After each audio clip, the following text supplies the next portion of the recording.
വിരുന്നുകാരെല്ലാം വരുന്ന സമയത്ത് പെട്ടെന്നുണ്ടാക്കി കൊടുക്കാൻ പറ്റുന്ന 3 വെറൈറ്റി ചായക്കടികളാണ് ഇന്ന് കാണിക്കുന്നത്. നമ്മുടെ വീട്ടിൽ എപ്പോഴും ഉണ്ടാകുന്ന സാധനങ്ങൾ മാത്രം മതി ഇത് ഉണ്ടാക്കാൻ. അതുപോലെ തന്നെ നല്ല എളുപ്പമാണ്. അപ്പൊ നമുക്ക് ആദ്യത്തെ റെസിപ്പി നോക്കാം. ഇതിനായിട്ട് നമുക്കൊരു പാത്രം എടുത്തിട്ട് അതിലേക്ക് 3 മുട്ട പൊട്ടിച്ചൊഴിച്ചു കൊടുക്കാം. ഇനി ഇതിലേക്ക് കുറച്ച് പാൽ ഒഴിച്ചു കൊടുക്കാം. ഒരു 1/4 കപ്പ് പാൽ ഇതിലേക്ക് ഒഴിച്ചു കൊടുത്തിട്ടുണ്ട്. ഇനി കുറച്ച് ഏലക്കപ്പൊടി ചേർത്ത് കൊടുക്കാം. ഇനി ഇതിലേക്ക് നമുക്കൊരു 2 ടേബിൾ സ്പൂൺ പഞ്ചസാരയും കൂടി ചേർത്ത് കൊടുത്തിട്ട് ഇത് നല്ലപോലെ ഒന്ന് മിക്സ് ആക്കിയിട്ട് വെക്കാം. അപ്പൊ ഇത് നല്ലപോലെ മിക്സ് ആക്കി എടുത്തിട്ടുണ്ട്. അത് നമുക്ക് ഇനി ഒരു സൈഡിലേക്ക് മാറ്റി വെക്കാം. എന്നിട്ട് കുറച്ച് തേങ്ങ ഒന്ന് റോസ്റ്റ് ചെയ്തെടുക്കണം. അപ്പൊ ഞാൻ ഒരു തേങ്ങന്റെ പകുതിയാണ് കേട്ടോ എടുത്തത്. അത് നമുക്ക് പാത്രത്തിലേക്ക് ഇട്ട് കൊടുക്കാം. എന്നിട്ട് ഇതിലേക്ക് മധുരത്തിനായിട്ട് ഒരു 2-3 ടേബിൾ സ്പൂൺ പഞ്ചസാര ചേർത്ത് കൊടുക്കാം. ഇനി നമുക്ക് കുറച്ച് ഏലക്കപ്പൊടിയും പിന്നെ കുറച്ച് അണ്ടിപ്പരിപ്പും മുന്തിരിയും കൂടി ചേർത്ത് കൊടുക്കാം. ഇത് വറുക്കേണ്ട ആവശ്യമൊന്നുമില്ല കേട്ടോ. അത് അങ്ങനെ തന്നെ ഡയറക്റ്റ് ആയിട്ട് ഇട്ട് കൊടുക്കാം. എന്നിട്ട് ഇത് നല്ലപോലെ നല്ലൊരു കളറാവുന്നത് വരെ നമുക്കിത് റോസ്റ്റ് ആക്കിയിട്ട് എടുക്കാം. അപ്പൊ ഇത് നമ്മുടെ തേങ്ങ നല്ലപോലെ റോസ്റ്റ് ചെയ്തിട്ടുണ്ട്. ഇനി നമുക്ക് ഫ്ലെയിം ഓഫ് ആക്കി വെക്കാം. ഇനി നമുക്ക് വേണ്ടത് നേന്ത്രപ്പഴമാണ്. അപ്പൊ നേന്ത്രപ്പഴം നമുക്ക് ഇതുപോലെ ഇങ്ങനെ നീളത്തിൽ കട്ട് ചെയ്യാം.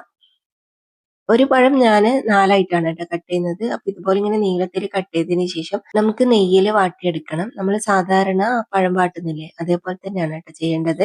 അപ്പൊ ഈ 4 പഴവും നമ്മൾ നന്നായിട്ട് തിരിച്ചു മറിച്ചിട്ടിട്ട് ഒരു ഗോൾഡൻ ബ്രൗൺ കളറിൽ വാട്ടിയെടുക്കാം. ഇത് ഫുള്ളായിട്ടും ഇതുപോലെ നമ്മൾ വാട്ടിയതിന് ശേഷം നമുക്ക് ഇനി ഒരു സോസ് പാൻ അടുപ്പിലേക്ക് വെച്ച് കൊടുക്കാം. ആദ്യം നിങ്ങൾ ഇതുപോലെ ഒരു ദോശക്കല്ല് അടിയിൽ വെച്ച് കൊടുക്കണേ. പെട്ടെന്ന് കരിഞ്ഞു പോകാതിരിക്കാൻ വേണ്ടിയിട്ടാണ് കേട്ടോ. അതിന്റെ മുകളിൽ നമ്മൾ സോസ് പാൻ വെച്ച് കൊടുത്തിട്ട് കുറച്ച് ഗീ അപ്ലൈ ചെയ്ത് കൊടുക്കാം. ഇനി നമ്മൾ വാട്ടിയ നേന്ത്രപ്പഴം ഇതുപോലെ ഇങ്ങനെ നിരത്തി വെച്ച് കൊടുക്കാം. ഒറ്റ ലെയർ ആയിട്ട് വെച്ച് കൊടുത്താൽ മതി. ഈ സോസ് പാൻ ഒന്ന് കവർ ചെയ്യുന്ന രീതിയിൽ നമുക്ക് ഇതുപോലെ ഇങ്ങനെ നിരത്തി വെച്ച് കൊടുക്കണം.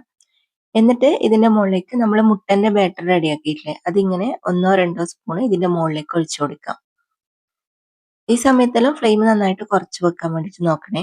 എന്നിട്ട് നമുക്ക് ഇതിന്റെ മുകളിലേക്ക് തേങ്ങ ഇട്ട് കൊടുക്കാം. ഞാൻ ആദ്യം 3 ലെയർ ആയിട്ട് ചെയ്യാന്നാണ് വിചാരിച്ചത്. പക്ഷെ ഫില്ലിങ് ഇത് ഫുള്ളായിട്ട് കവർ ആവാത്തതുകൊണ്ട് ഞാൻ 2 ലെയറേ ആക്കുന്നുള്ളൂ കേട്ടോ. അപ്പൊ ഇതാ കുറച്ചും കൂടി ഞാൻ ഫില്ലിങ് ഇതിലേക്ക് ഇട്ട് കൊടുത്തിട്ടുണ്ട്. ഇത് മൊത്തത്തിൽ ഇതുപോലെ കവർ ചെയ്യുന്ന രീതിയിൽ നമ്മളിങ്ങനെ ഇട്ട് കൊടുക്കണം. എന്നിട്ട് അതിന്റെ മുകളിൽ നമ്മൾ പിന്നെയും നേന്ത്രപ്പഴം ഇതുപോലെ ഇങ്ങനെ നിരത്തി വെച്ച് കൊടുക്കാം. അപ്പൊ പഴം വെച്ചിട്ട് ഫുള്ള് കവർ ആക്കിയിട്ടുണ്ട്. എന്നിട്ട് നമുക്ക് ഇതിന്റെ മുകളിൽ പിന്നെയും മുട്ടന്റെ ബാറ്റർ കുറച്ച് ഒഴിച്ചു കൊടുക്കാം. കുറെ ഒഴിക്കണ്ട കേട്ടോ. ഒരു 1-2 സ്പൂൺ മാത്രം ഒഴിച്ചു കൊടുത്താൽ മതി. എന്നിട്ട് ബാക്കിയുള്ള തേങ്ങന്റെ മിക്സ് നമുക്ക് ഇതിന്റെ മുകളിലേക്ക് ഇട്ട് കൊടുക്കാം. അപ്പൊ ഫുള്ളായിട്ട് ഇട്ടതിന് ശേഷം നമുക്ക് ഇതുപോലെ ഇങ്ങനെ സ്പൂൺ കൊണ്ട് ഒന്ന് നിരത്തി കൊടുക്കാം. ഇനി ബാക്കിയുള്ള നേന്ത്രപ്പഴം നമുക്ക് ഇതിന്റെ മുകളിലേക്ക് സെറ്റ് ചെയ്തിട്ട് വെച്ച് കൊടുക്കാം. ഞാനിതിപ്പോ 2 ലെയർ ആയിട്ട് മാത്രമേ ചെയ്യുന്നുള്ളൂ. നിങ്ങൾക്ക് വേണമെങ്കിൽ 3-4 ലെയർ ഒക്കെ ഇതുപോലെ ചെയ്യാൻ പറ്റും. അപ്പോൾ നമ്മൾ ഇതുപോലെ ഫുള്ള് കവർ ചെയ്തതിന് ശേഷം ബാക്കിയുള്ള മുട്ടന്റെ ബാറ്റർ മൊത്തത്തിൽ നമുക്ക് ഇതിന്റെ മുകളിലേക്ക് ഒഴിച്ചു കൊടുക്കാം. അപ്പോൾ ഫുള്ളായിട്ട് ഒഴിച്ചതിന് ശേഷം നമുക്കിനി മൂടി വെച്ചിട്ട് കുക്ക് ചെയ്യാം. ഇത് ചെറിയ തീയിൽ മാത്രമേ വെക്കാൻ പാടുള്ളൂ കേട്ടോ. മുട്ട ആയതുകൊണ്ട് തന്നെ വേഗത്തിൽ സെറ്റായിട്ട് വരും. അപ്പൊ ഇത് അടിപൊളിയായിട്ട് നല്ല സെറ്റായിട്ട് കിട്ടിയിട്ടുണ്ട് കേട്ടോ. നല്ല രസമാണ് ഇത് കാണാൻ, അടിപൊളി ടേസ്റ്റുമാണ്. ഇത് കട്ട് ചെയ്തിട്ട് എങ്ങനെയുണ്ട് എന്ന് കാണിച്ചു തരാം. കട്ട് ചെയ്ത് കഴിയുമ്പോൾ ഇതുപോലെ നമുക്ക് നല്ല ലെയർ ലെയർ ആയിട്ട് തന്നെ കിട്ടും. അപ്പൊ കുറച്ച് പഴവും മുട്ടയും ഉണ്ടെന്നുണ്ടെങ്കിൽ നമുക്ക് പെട്ടെന്ന് ഉണ്ടാക്കാൻ പറ്റുന്ന ഒരു റെസിപ്പിയാണ് കേട്ടോ ഇത്. ഇനി നമുക്ക് അടുത്തത് നോക്കാം. അടുത്തത് നമ്മൾ ബ്രെഡ് വെച്ചിട്ടാണ് ചെയ്യുന്നത്. അപ്പൊ ഇതിനായിട്ട് നമ്മൾ ഒരു 5 സ്ലൈസ് ബ്രെഡ് എടുക്കാം. ബ്രെഡ് എന്നിട്ടൊന്ന് മിക്സിയിൽ പൊടിച്ചെടുത്തതിന് ശേഷം നമുക്ക് പാത്രത്തിലേക്ക് മാറ്റി കൊടുക്കാം. ഇനി നമുക്ക് 3 മുട്ട എടുത്തിട്ട് അതൊന്ന് പുഴുങ്ങിയതിന് ശേഷം ഗ്രേറ്ററിൽ വെച്ചിട്ട് ഇതുപോലെ ഗ്രേറ്റ് ചെയ്തെടുക്കാം. എന്നിട്ട് ആ ബ്രെഡിന്റെ കൂടെ തന്നെ ഇട്ട് കൊടുക്കണം. അപ്പൊ ഇത് ഫുള്ളായിട്ട് നമുക്ക് ബ്രെഡിന്റെ കൂടെ തന്നെ ഇട്ട് കൊടുക്കാം. എന്നിട്ട് നമുക്കൊരു ക്യാപ്സിക്കം ചെറിയ കഷ്ണങ്ങളാക്കിയതും 1 സ്പൂണ് ഇഞ്ചി വെളുത്തുള്ളി പേസ്റ്റും പിന്നെ ഒരു ഉള്ളി ചെറിയ കഷ്ണങ്ങളാക്കിയതും നമുക്ക് ഇതിലേക്ക് ഇട്ട് കൊടുക്കാം. എന്നിട്ട് ആവശ്യത്തിനുള്ള ഉപ്പ് ഇട്ട് കൊടുക്കാം. കുറച്ചിട്ടാൽ മതി കേട്ടോ. നമ്മുടെ മസാലയിലേക്കുള്ളത് മാത്രം ഇട്ട് കൊടുത്താൽ മതി. പിന്നെ പൊടികളായിട്ട് കൂടുതലൊന്നും വേണ്ട. നമുക്ക് കുറച്ച് ചിക്കൻ മസാല മാത്രം മതി. 1 ടീസ്പൂൺ ചിക്കൻ മസാല ചേർത്തിട്ട് ഇത് നല്ലപോലെ കുഴച്ചെടുക്കാം. അപ്പൊ ഇതില് മാക്സിമം വെള്ളമൊന്നും ചേർക്കാതെ കുഴച്ചെടുക്കാൻ വേണ്ടിയിട്ട് നോക്കാം. ഇനിയിപ്പോ കുഴച്ചെടുക്കാൻ പറ്റുന്നില്ല എന്നുണ്ടെങ്കിൽ മാത്രം 1 സ്പൂണ് മാത്രം വെള്ളം ചേർത്ത് കൊടുത്താൽ മതി.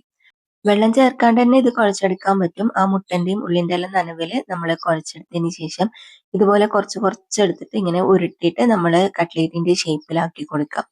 നിങ്ങൾക്ക് ഇഷ്ടമുള്ള ഏത് ഷേപ്പ് വേണമെങ്കിലും ആക്കാം. പക്ഷെ ഞാനിപ്പോ കട്ട്ലേറ്റിന്റെ ഷേപ്പിലാണ് ഉണ്ടാക്കുന്നത്. അപ്പൊ ഓരോന്നും നമ്മൾ ഇതുപോലെ ഇങ്ങനെ ഷേപ്പ് ആക്കിയതിന് ശേഷം നമുക്ക് ഇനി ഒരു മുട്ട എടുത്തിട്ട് അതിലേക്ക് കുറച്ച് ഉപ്പിട്ടിട്ട് മിക്സ് ആക്കാം. എന്നിട്ട് ഓരോരോ കട്ട്ലേറ്റും എടുത്തിട്ട് നമ്മൾ മുട്ടയിൽ നല്ലപോലെ ഡിപ്പ് ചെയ്തതിന് ശേഷം കുറച്ച് ബ്രെഡ് ക്രംസിൽ ഇതുപോലെ നന്നായിട്ട് കോട്ട് ചെയ്തെടുക്കുക. പിന്നെ നമ്മൾ ബ്രെഡ് പൊടിക്കുന്ന സമയത്ത് തന്നെ അതിൽ നിന്ന് കുറച്ച് മാറ്റി വെച്ചിട്ട് ഒന്ന് വറുത്തെടുത്താൽ ഇതുപോലെ ബ്രെഡ് ക്രംസ് ഉണ്ടാക്കാൻ പറ്റും. അപ്പോൾ ഇതുപോലെ നമ്മൾ എല്ലാം റെഡിയാക്കി എടുത്തതിന് ശേഷം ഇനി നമുക്കിത് ഫ്രൈ ചെയ്യാം. അപ്പോൾ ഫ്രൈ ചെയ്യാൻ വേണ്ടിയിട്ട് കുറച്ച് ഓയിൽ നല്ലപോലെ ചൂടാക്കുക. എന്നിട്ട് നമ്മൾ ഉണ്ടാക്കി വെച്ച കട്ട്ലേറ്റ് ഇതിലേക്ക് ഇട്ട് കൊടുക്കുക. ഒരു മീഡിയം ഫ്ലെയിമിലും വെച്ച് കൊടുത്താൽ മതി. എന്നിട്ട് ഇതുപോലെ തിരിച്ചും മറിച്ചെല്ലാം ഇട്ടിട്ട് ഗോൾഡൻ ബ്രൗൺ കളറിലാണ് നമ്മൾ ഫ്രൈ ചെയ്തെടുക്കേണ്ടത്. അപ്പൊ ഇതിങ്ങനെ ഒട്ടിപ്പിടിക്കോ പൊട്ടിപ്പോകോ ഒന്നും ചെയ്യില്ല. നല്ല പെർഫെക്റ്റ് ആയിട്ട് നമുക്ക് ഉണ്ടാക്കാൻ പറ്റും. അപ്പൊ ഇതാ നമ്മുടെ അടിപൊളിയായിട്ടുള്ള മുട്ട കട്ട്ലേറ്റ് റെഡി ആയിട്ടുണ്ട്. ഉള്ളിയും മസാലയും ഒന്നും വഴറ്റാണ്ട് നമുക്ക് പെട്ടെന്ന് ഉണ്ടാക്കാൻ പറ്റുന്ന ഒരു കട്ട്ലേറ്റ് ആണ് കേട്ടോ ഇത്. ഇനി നമുക്ക് അടുത്ത റെസിപ്പി നോക്കാം. അടുത്തതും നല്ല സിമ്പിൾ ആയിട്ടുള്ള ഒരു റെസിപ്പിയാണ് കാണിക്കുന്നത്. അപ്പൊ ഇതിന് നമുക്ക് ബ്രെഡ് ആണ് വേണ്ടത്. ഒരു 5ഓ 6ഓ പീസ് ബ്രെഡ് എടുക്കാം. എന്നിട്ട് ബ്രെഡ് ഇതുപോലെ ഇങ്ങനെ മുറിച്ചിട്ട് നമുക്കൊരു പാത്രത്തിലേക്ക് ഇട്ട് കൊടുക്കാം. ഇന്ന് കാണിക്കുന്നതിൽ ഏറ്റവും സിമ്പിൾ ആയിട്ടുള്ള റെസിപ്പിയാണ് കേട്ടോ ഇത്. അപ്പൊ നമ്മൾ ബ്രെഡിലേക്ക് ഇനി ഒരു 1/4 കപ്പ് തേങ്ങ ചിരകിയത് ചേർത്ത് കൊടുക്കാം. പിന്നെ നമുക്കൊരു മുട്ടയും കൂടി ഇതിലേക്ക് പൊട്ടിച്ച് വെച്ച് കൊടുക്കാം. അപ്പൊ ഇത് ഞാൻ മുട്ട പൊട്ടിച്ച് വെച്ച് കൊടുത്തിട്ടുണ്ട്. ഇനി നമുക്ക് മധുരത്തിനായിട്ട് ഒരു 2 ടേബിൾ സ്പൂൺ പഞ്ചസാരയും കൂടി ചേർത്ത് കൊടുക്കാം. എന്നിട്ട് നമുക്ക് കുറച്ച് ഏലക്കാപ്പൊടി ചേർത്തിട്ട് ഇത് നല്ലപോലെ കുഴച്ചെടുക്കാം. ഇത് ഞാൻ നേരത്തെ പറഞ്ഞ പോലെ തന്നെ വെള്ളമൊന്നും നനക്കേണ്ട ആവശ്യമില്ല. മുട്ടന്റെയും തേങ്ങന്റെയും ആ ഒരു നനവിലാണ് ട്ടോ നമ്മളിത് കുഴച്ചെടുക്കേണ്ടത്. പിന്നെ ബ്രെഡ് മിക്സിയിലൊന്നും പൊടിച്ചെടുക്കരുത്. ഞാനിപ്പോ കാണിക്കുന്ന പോലെ തന്നെ നമ്മൾ മുറിച്ചിട്ടിട്ട് കുഴച്ചെടുത്താൽ മതി. അപ്പൊ ഇതേപോലെ കുഴച്ചെടുത്തതിന് ശേഷം നമുക്ക് ഇതുപോലെ കയ്യിൽ വെച്ചിട്ട് ഷേപ്പ് ആക്കിയിട്ട് എടുക്കാം. കുറച്ച് കുറച്ച് എടുത്തിട്ട് ഇതുപോലെ ഇങ്ങനെ ബോൾ ആക്കിയിട്ട് എടുത്താൽ മതി. അപ്പൊ ഇത് ഞാൻ മൊത്തം റെഡി ആക്കിയിട്ടുണ്ട്. ഇനി നമുക്ക് ഫ്രൈ ചെയ്യാം. കുറച്ച് ഓയിൽ ചൂടാക്കിയതിന് ശേഷം നമ്മൾ ഈ ബോൾസ് എല്ലാം ഈ എണ്ണയിലേക്ക് ഇട്ട് കൊടുക്കാം. ചെറിയ തീയിൽ വെച്ച് കൊടുത്താൽ മതി. ബ്രെഡ് ആയതുകൊണ്ട് പെട്ടെന്ന് ഫ്രൈ ആയിട്ട് വരും. നല്ല ടേസ്റ്റ് ആണ് കേട്ടോ. ഇതിന്റെ ഉള്ളിൽ നല്ല സോഫ്റ്റും പുറമേ നല്ല ക്രിസ്പിയും ഒക്കെ ആയിട്ട് എല്ലാവർക്കും ഇഷ്ടപ്പെടുന്ന ഒരു ടേസ്റ്റ് ആണ്. നല്ല സിമ്പിൾ ആണ് കേട്ടോ ഇത് ഉണ്ടാക്കാൻ. അപ്പൊ എല്ലാ ബോൾസും നമുക്ക് ഇതേപോലെ തന്നെ ഫ്രൈ ആക്കിയിട്ട് എടുക്കാം. അപ്പൊ ഇന്നത്തെ 3 റെസിപ്പിയും സിമ്പിൾ റെസിപ്പീസ് ആണ്. നമുക്ക് പെട്ടെന്ന് ഒരു ഗസ്റ്റ് എല്ലാം വരുമ്പോൾ വേഗത്തിൽ ഉണ്ടാക്കാൻ പറ്റും. ഇപ്പൊ റമദാനൊക്കെയാണ് വരാൻ പോകുന്നത്. ഈ ഒരു റെസിപ്പീസ് നിങ്ങൾക്ക് റമദാനിലും ട്രൈ ആക്കാൻ പറ്റുന്നതാണ്. അപ്പൊ എല്ലാവരും ട്രൈ ചെയ്ത് നോക്കുക. ഇന്നത്തെ 3 റെസിപ്പീസും നിങ്ങൾക്ക് എല്ലാവർക്കും ഇഷ്ടമായിട്ടുണ്ടാവും എന്ന് വിചാരിക്കുന്നു. വീഡിയോ ഇഷ്ടമായാൽ മറക്കാതെ ലൈക്കും ഷെയറും കമന്റും ചെയ്യണേ.